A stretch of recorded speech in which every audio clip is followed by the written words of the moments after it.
Have we got 95 minutes on this? I don't know why I did it. we got 95 minutes. Yeah, I'm the clapper. I'm the clapper, yeah. Sorry, it's the full fat. Okay. I saw David then, he came out. He's got me on the payroll now, hasn't he? Please don't make me redundant. Hello and welcome back to the Full Fat Podcast. Coming to you this week, extremely sickly. I'm ill. My throat's completely screwed, and my head's very stuffy. And then this guy's got like what he thinks is a sinus infection. So, yeah, happy days. Yeah. So this is gonna be we're gonna dig deep and find the enthusiasm and the will. Yes. You know, we're gonna be like two Green Lanterns. Just finding the will. Okay, yeah. I got you. Cool. What did you think I meant? Like, we're gonna create like a green helicopter. Like, what? Yeah. I thought, what does that got to do with? Yeah. I'm gonna create like a green ice cream or like some random shit. Now we're talking. Yeah. That's the thing. Can he do that? Can he create food that he can eat? One of our friends in secondary school, in like year 8. I'm not going to name them because it'd be shaming them. Yeah. But it was when the Green Lantern film came out. But no, we were all virgins and we were sat there and we're talking about Green Lantern and his powers. And one of our friends just pauses and goes, he could create like a woman. Wait, I think I remember this now, actually. You could create a green woman out of his ring that presumably, I guess he would date, should we say. Date real hard. So it's basically Green Lantern's weird science. Yeah, basically, yeah. You know what? Someone needs to green like that. Yeah, you go, Yeah, green light, no pun intended. In the superhero world, I guess, Daredevil, episode 7. Yeah. Should we just dive straight into it? There's a couple of other things I want to talk about after Daredevil. Okay, yeah. Let's just get the blind lawyer / vigilante in the room out of the way. Let's do it. I thought it was an okay episode. Bit of a nothing episode, I think it's fair to say. Yeah. I mean, to be honest with you, I didn't really like how some of it played out. Interesting. I actually found the dialogue a bit off this week as well. Oh, interesting. I feel like it felt a bit wrong. Like I hadn't noticed it yet. I felt I don't know. It hit my ears wrong this week. I don't know why. Particularly the whole. I really didn't enjoy that psychiatrist scene. When Muse is talking to yes, yeah. psychiatrist. I found that felt like it should have worked. Yeah. But it kind of didn't. I don't know why. I was expecting a bit more of a twist with Muse's identity. It was a bit like the guy that we expected it to be, which is fine. It doesn't always have to be a subversion, but it all played out in a very like. Yeah. I was one step ahead of the whole thing. Yeah, it was weird, right? Mm-hmm. And it was just like, when's he gonna turn on her? For me, there was no tension. Yeah. And then, I just felt like she said something. He said, "You're gonna go run for the door." Yeah. And then I just found that whole stuff just really lacking. I liked it cutting between the two sequences. Yeah. That was cool. The thing that bothered me was, and again, like, not a lot of Daredevil until at the very end he gets one fight scene. Yeah. And we've only got 2 episodes left, so like we've had a staggeringly little amount of Daredevil, which was fine. But I think now we're coming to like the end. I kind of want it to feel like we're building up to the third act. I don't feel like this episode established that. This episode should have felt like things are kicking off. Now we've got 2 episodes left. Instead, it's going to feel like the next 2 episodes are the finale, which could still be fine. I'm not sure how long those final episodes are, but I think they're a full hour each. We had a couple of weeks of like 40 minutes, haven't we? Which I don't think has helped. No. But also, I just thought. Is that it with Muse? I'm sure I read that he's going to be a multi-season threat, so maybe like he's going to get powers, he's going to come back. But it seems like he's dead at the moment. Yeah, which was surprising. Yeah, it was all very. I just feel like what's stringing us along? What am I eager to see happen next week? Yeah, I feel like it kind of happened this week. Did you know what I mean? Like, Fisk is he's doing some more bad things like. Do you know what I mean? I don't feel like there's... I feel like it's been a very weird pace this season. I think we started off like guns blazing, and then it's just really sort of gone slow. Then we got teased a little bit, and then I feel like it came to a bit of a halt for me this episode, where I'm like, I don't feel like you said, build into anything. We've got 2 episodes left, and to be honest with you, like I said after Raw Russian the first season, it's not the same level of quality. But it's that problem of the overhaul, I think, through and through, because we kicked off with exciting first episode. Yep. We're hopefully going to have an exciting finale. But I think also the problem is we're hearing so much more about this like vigilante task force, which we know are going to play a big role in season 2. So I think the end of this season, in retrospect, is going to feel like it was all set up for season 2. Sorry, season 2 is the showrunners' true season 1 because they came on board reshaping and remoulding something that had already been shot. Yeah. So it's kind of weird, but I still think I've enjoyed it. I think next year, unfortunately, is going to be the true test of MCU Charlie Cox's Daredevil, because I think this has been good, but obviously we know off screen that there's been all that reworking. But then I always think about that thing you told me about, like Jackie Chan always says, like, you can't go into the movie premiere and go, oh, we had rain that day, or like, we ran out of film on the camera that day. Like, what you see is what you get. Yeah. You can't judge it on all the stuff that happened off screen. Yeah. And on that basis, it's it was a bit of a nothing episode, and it's like the bank episode. Like, if the bank episode had been this numbered episode before the finale, I would have been like, right, what did that do? That would have annoyed me more if it had been here almost, and nothing had happened. And I'm also just like, I've got questions like, is Muse dead? Is that it? That seems like a bit of a whimper. And then if he isn't, 2 fake outs in a season.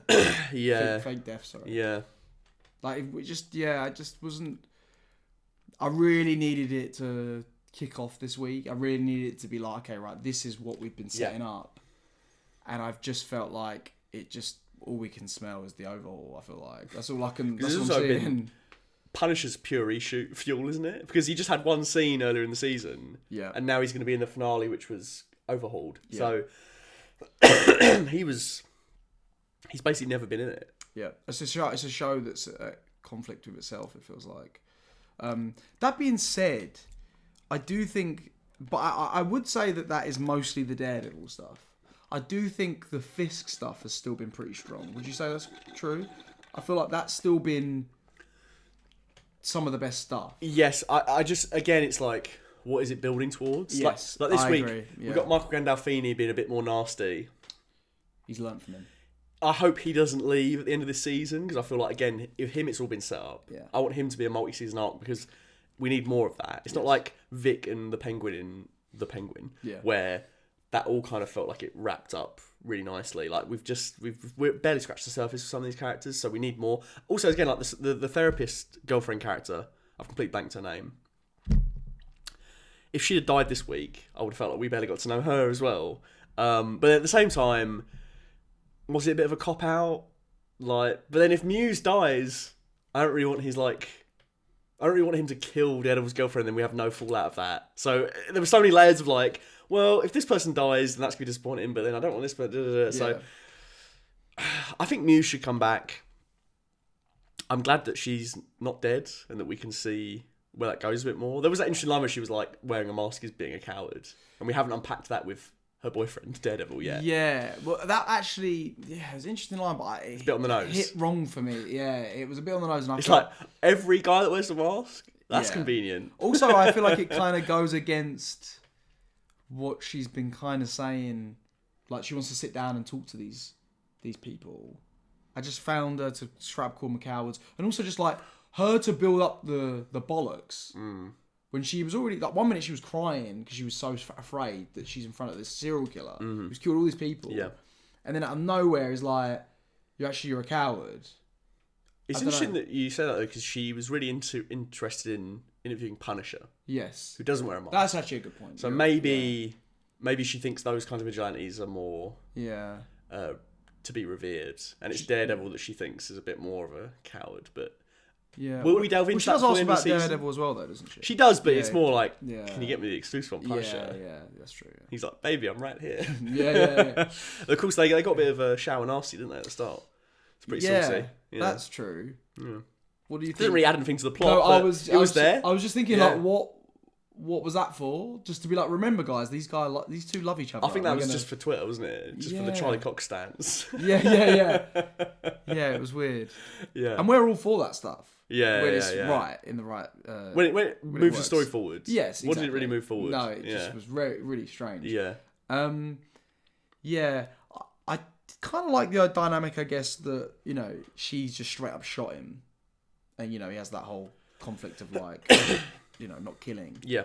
It was Maybe also cool when Muse ran towards her and he fucking speared him with his own, like, grapple. And, like, the way it's done, it's like, you're like, oh, God, did he, like, kill him? Oh, no, it's just the shoulder. Like, that was... The fight also, again, well good. done. Very, well choreographed, yeah. Did this annoy you? Because it annoyed me. He's a fucking... Evan Peters over here. Discount Evan Peters. He's a nerd. But he got taught taekwondo when he was, like, 16 or something. What, so that means you can fight Daredevil? Yeah. Also, like... He's clearly using like multiple martial arts disciplines when he's fighting him. Yeah. So like what just I don't think he throws a single taekwondo punch, does he? Yeah. And what is he's not been training since? Like he's not been like, you know what I mean? Like he kills his teacher. So he got good enough to kill his teacher. In like, was it like 6 months? Well, I took that as like he stabbed him or something. Yeah, like he got the drop on him. Yeah. Like not like, you know, like art of self-defense. Yeah. You didn't. I mean, that's cooler though if he like. Yeah, that's true. That was sweet. I sort of had to headcanon it as he's been learning different disciplines since. Yeah. Because he's not fighting taekwondo. I know it's like a superhero thing in fantasy, whatever, but like, where's the taekwondo training? Yeah. Like when Fisk is like, I like boxing. Like I see that 100%. The way he fights. Yeah. Although it would be great to see some ground game from Kingpin. Yeah. Jiu-jitsu pin. The pin. You've put me in an armbar in front of Vanessa. Speaking of Vanessa. Oh yeah. Some revelations this week. Yes. I like the way they played it of like, is she trying to get him whacked? Mm-hmm. Is she trying to finally assert? Because the Tracksuit Mafia guys, like, it was better under you when you had more control and you agree with me. But at the end, I feel like it's kind of... Is it more their relationships coming together again? Because I feel like she knew that he wasn't going to be alone. And that they actually just wanted to get rid of that guy. I really liked that. I thought that was cool because it was like you said, I thought she was betraying him. But actually it's like a clever way of showing, like you said, them coming together in their fucked up way of her like actually adopting his ways more. It's about their reconciliation. Yeah. And also like from the Tracksuit Mafia guy's perspective, it's like, oh yeah, I believe. Of course, that... Sorry, my throat is just... No, dude, same. It's just going. Not feeling it today. We're trying. It's been rough this week. Yeah. It's been rough. Yeah. It's just gunk. Just lovely. Just exorcist shit coming out. Yeah, and obviously just fatigues you, doesn't it? I'm just like, you know? Just feel tired. Feel tired, yeah. But you think you got a sinus infection? It's like up here. I don't know, yeah. It's all just down here. Like all down this one side. Yeah. And I thought it was like a tension headache. But it was like 2 weeks. And then this week it's gotten really bad where I was like, I struggled to sleep. It sounds like sinusy. Yeah, probably is. I had one in September, a sinus infection. I'd never had one before. And it was so painful. Like, I've had migraines that have been painful, but that was just like constant, like, I'd go to sleep, lay down, and like it would just hurt all through the night. And like the only respite was really like sitting up. And of course you can't sleep like... Yeah. You're making me think maybe that's it. Because also I was thinking, hay fever started. It's the hay fever start of the season. So maybe that's triggered it. It's all sinusy and now I've got it's all clogged up in there. You know what I mean? I don't know. It's making Daredevil harder to watch. Yeah, you got to watch it with like Matt Murdock senses. Yeah, maybe that was making me more cynical about the episode, but I don't know. I think, like we said, it's like because we got to this point. I think it's because we got to this point now. It's like, come on, like I don't like when I feel like the best already happened in the season. I was into the idea of it being 9 episodes, but now we're at this point. It feels like there should be like 4 more episodes left, which was the original plan, right? Yeah. Well, the Netflix shows are about 13 episodes. Yeah. So that would sort of line up with this. Yeah. Whereas, well, that'd be 11 episodes from 7, but you know what I mean. It's a bit closer. Whereas, like the original idea for the MCU version was like 16 episodes, which maybe that'd be too much. I don't know. It's hard with this stuff with TV, especially with superhero properties, because like I think it can outstay its welcome at the same time. I want a lean story, like Penguin. Penguin was really good, and it was the perfect example. It was the perfect length as well, wasn't it? It was like, and again, we were talking about Marco Gandolfini. Like, you got a full arc with his protege Vic. I felt like the story was done by the end of that. Yeah. I don't feel like we're at that point 7 episodes in. I don't feel like we've learned more about the characters in the same way Penguin did. That was a really entertaining show. Oh, it was so good. Yeah, no, I think that's a really good comparison because I just feel like there's no real fat in that show either. Like, maybe there'd be an episode that was a bit more character based, but it always built towards this finale, the finale of the show. This, I mean, we haven't seen the finale yet, but it's just, I'm not, every week with Penguin, we were like, I need the next episode right now. Yeah. With this, I'm like, oh yeah, I guess it's time to watch it. I still think it could be an interesting package overall. I don't think it's been bad. No, it could have been a train wreck. No, it could have been a train. I don't think it's bad. I think they've earned a second season. We've definitely had fun. We've had fun. The fight scenes have been good when we've had them. There's been some good moments. It's not reached some of the heights that we've had previously from the show, and I think Netflix really had to prove a lot. They're really Disney in general, not Disney.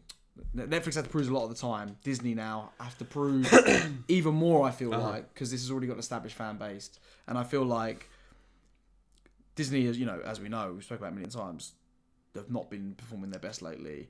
This felt like, are they back? Yeah. We've got the Doomsday News, we've got Daredevil on. Are they back? It's not blown me away. It's not gone, all right, this is the new age of Disney, I feel like we were quite excited at the start. It's just like... No, it's good, but you know what I'm saying? Yeah. Like, it's not what the Netflix show when we first saw it was. It's not the height of the Disney. Mm-hmm. I just maybe I had too much high expectations, but I just feel like I was really expecting them to come out with a bang, and they did, and I feel like it's teetering. It's petered out. It's petered out. I feel like let's check back in 2 weeks. I agree. Yeah. When the Punisher and Daredevil have done their little thing. That's true. Because that little smile on your face could be. It could be a lot. It could be good. That's true. That could change things, turn things around. Let's never say never. Yeah. Never was it? Never stop, never stopping. But yeah, Daredevil, I don't think there's too much to say this week. I think we'll have more to say on the finale episodes because that's when everything's going to crash and hopefully not burn. It's going to kick off. No. Malcolm Gandolfini, though, I just want to point out he was great in this episode again. He's been great throughout. Yes, yeah. My son. Putrid fucking genes. Just before we wrap up, I would love to talk about Once Upon a Time in Hollywood potentially having a sequel. Yes. We thought it was April Fool's, or that it could have been April Fool's, although... I still can't tell. I could see it still coming out that it was a massive April Fool's ruse, and people just ran with it. That could be true. Yeah. But at the same time, the outlets, like the playlist that were running it, they were running it after midday. Yep. Regardless of time zone, it was after midday. So I do think if you do that, that's bad journalism. Because like the rules of April Fool's is you've got to do it before midday. If you do it after midday, that's breaking the rules. Yeah. So I have to take it at face value that it's true. Yeah. So if they did do it after the deadline and it does turn out to be April Fool's, that is a stain forever. Because that's not funny. That is, you're breaking this. Don't fuck with my April Fool's. That's important. It's important. Also, like, they are big people breaking it. Like, we've got the Hollywood Reporter. But is it they're running with it from the initial story? I don't know. But then at the same time, like, the amount of scoopers that claim this MCU news that Empire and Variety doesn't pick up. So maybe... I think there must be something to it. There must be. The thing is, how much were they, talking about the movie critic? Do you remember when that was all being spoken about? And then remember I saw that interview with Tarantino where he was like, no, that was not in production. What's interesting about you saying that, though, is like, I've seen a couple of articles talking about this Hollywood sequel. Yeah. Like, respectable outlets talking about the movie critic and how he finished the script and stuff. So I'm like, what is the truth about that? Yes. Like, did he exaggerate on... Was it Bill Maher that he said this? Like, was he sort of downplaying... Maybe he's written a script. I think it was more that... Because they were saying that he's in production and they cast all these people. So you think the film exists as a script, but maybe not as a... I don't think it got far. I think a few people read it and maybe like they were like, "Oh, he's making this movie," Yeah. or things were being spoken about in Hollywood, Yeah. and got misconstrued, and this is the actual truth to it. I could see that. It's just strange. I feel like, I mean, there's so much to unpack. Really, I feel like with this. Well, like it's a direct sequel. Cliff Booth, Further Adventures. Yeah. Possibly Leonardo DiCaprio back. Oh shit! I didn't think about that. It's going to be made through Netflix, which means that a tiny theatrical window, probably. Yeah, which upsets me. Yeah, which upsets me. It's probably going to be shot on digital. Which is definitely why he chucked it away. Well, I think he's just obsessed with this 10-movie rule. He doesn't want his final film to be a sequel. That's why he didn't do Star Trek as well. So I think this film is good to go as a Tarantino joint. Yeah. But he's palmed it off purely on that basis. Yeah. However, if it could go to anyone, David Fincher is a safe bet in terms of quality. If not, like, he's not someone that I would think of in terms of like aping Tarantino's style. No. But at the same time, you said to me, like, we were talking a little bit over this over WhatsApp, that you like, I was interested that he would be doing it in David Fincher's style. But I wonder if for Fincher this is a chance to be like, I'm going to make a movie in Tarantino's style. That'd be interesting. Because that's still fun for him to know, I'm going to do it in this lens. Yeah, because maybe he's like, it needs to feel like the sequel to... But then it could also be cool if it's like Cliff Booth, gets accused of killing his wife. He's in Gone Girl. Like, that's the thing. Maybe it's gonna be that style. It's interesting. It's interesting because Fincher has a sense of humor in his movies that's like very dark sense of humor. I think his films are always very bleak, but they do have a sense of humor. All of them. I do think he's very good at doing humor, even though it is always in this like moody tone, right? Tarantino his character a little bit more turned up, a little bit more heightened. His humor is more over the top, in a good way. A little more nutrients to some degree, not all the time, but so that's going to be interesting how it's going to play out. I also think. I remember ages ago there was like an interview with Tarantino, and he was talking about how him and a bunch of director friends have an email chain where. And they ask questions to each other. And one of the questions he asked was, who do you think are the most exciting filmmakers at the moment? This was like I think this was like post-Social Network maybe. Right. Who do you think are the most exciting directors at the moment? Meaning, what directors that are making films right now do you still feel like have their best movies ahead of them? And the two directors he said that came up on everyone's lists were David Fincher and Pedro Almodovar. Oh, cool. And I believe Pedro was, I'm pretty sure.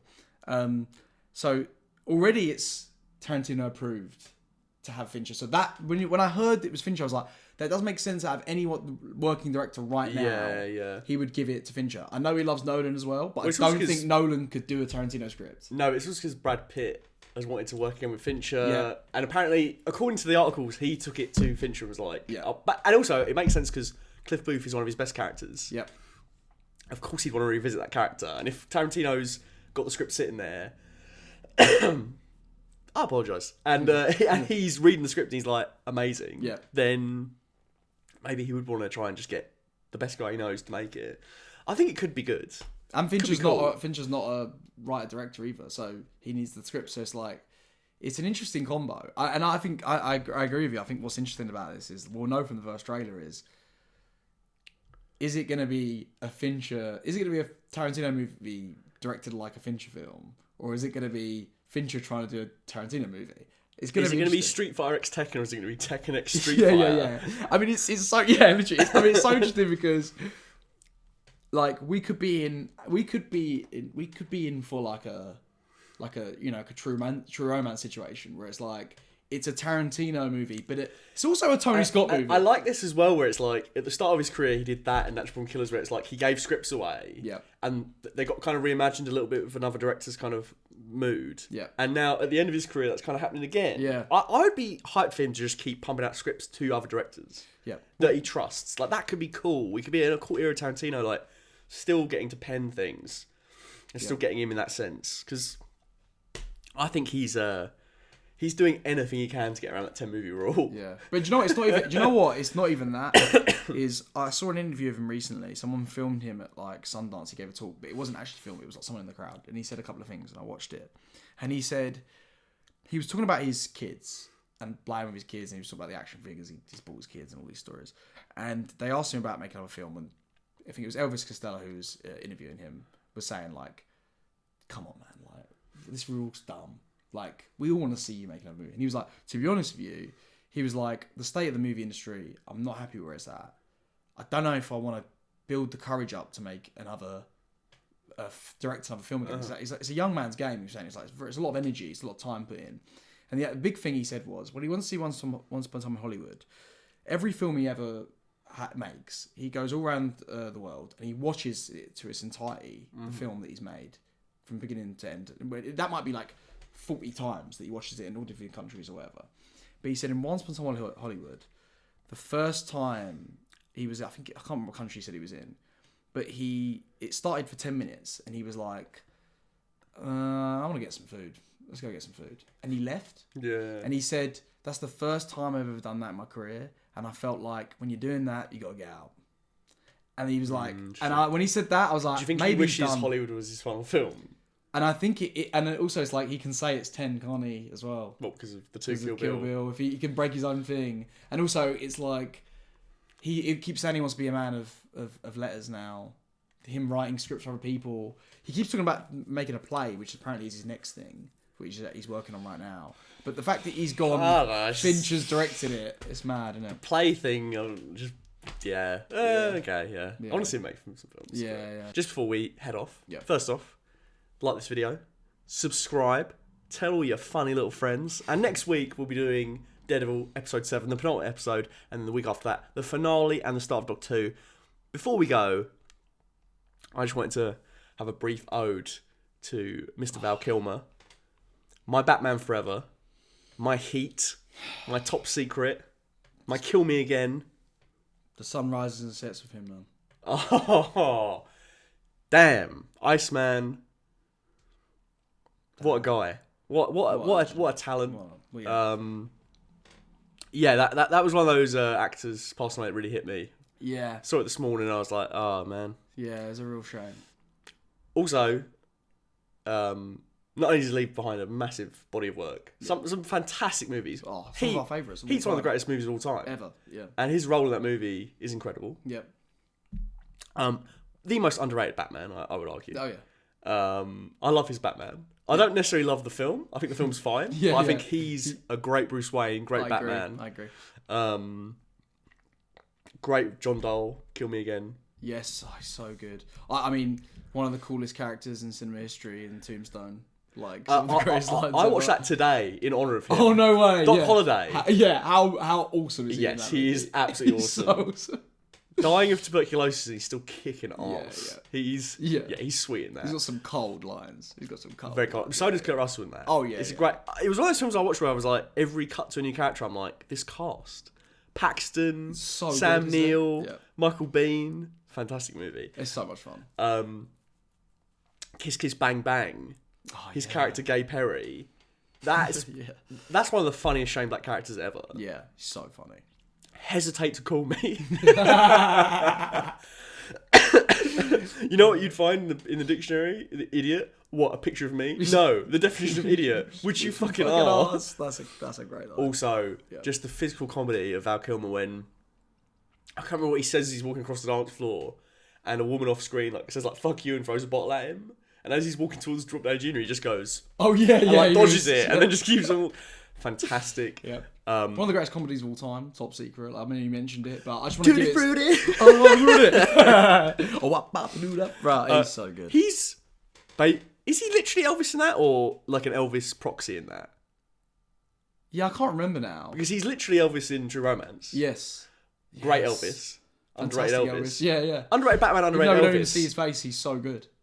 Yeah. He's great. He was a proper chameleon. Yeah. A leading man and a character actor in other respects. I agree. And he's left behind a brilliant career. And also, Iceman's more like the banter role, I guess, in the original Tony Scott Top Gun. But also, what a fantastic supporting cameo to close out. That was his last film, Top Gun Maverick. Man. That's going to hit hard when we rewatch that one. That's going to be... Yeah. I never saw his doc. Did you see that? Val, no. I want to watch that. I think this is the perfect moment. I agree. To top off a couple of the Val Kilmer blind spots. Definitely. So I think we've done some key ones. There's a couple. I want to see The Doors. Yes, I haven't seen that either. The documentary. Yeah. There's a couple of others that I want to just lock off with him. But yeah, it was That was rest in peace. Rest in peace. Fantastic actor. And I'll be sorely missed. I'm gonna be blasting "Kiss from a Rose" in his honour. It's got to be done. It's the first thing I heard. When I heard the news, it made me sad. I don't know why. In my head, I was like, "Fuck, Batman." Yeah. Batman forever. Batman forever. Val Kilmer forever. Yeah. We haven't really ever finished the podcast on like such a serious note, but that's true. No need for jokes this week. I mean, we're both yeah. we're both so ill anyway. Yeah. Val Kilmer. What a guy. A huge thank you to Dr. Chike and Peter Vaughan for being my full fat patrons. Your contribution to keeping the channel running is immeasurable. If you'd like to join the Patreon for exclusive goodies, early releases of main videos, the podcast, video scripts, and a thank you in the credits, then please head on over to patreon.com/fullfatvideos to choose one of the paid tiers.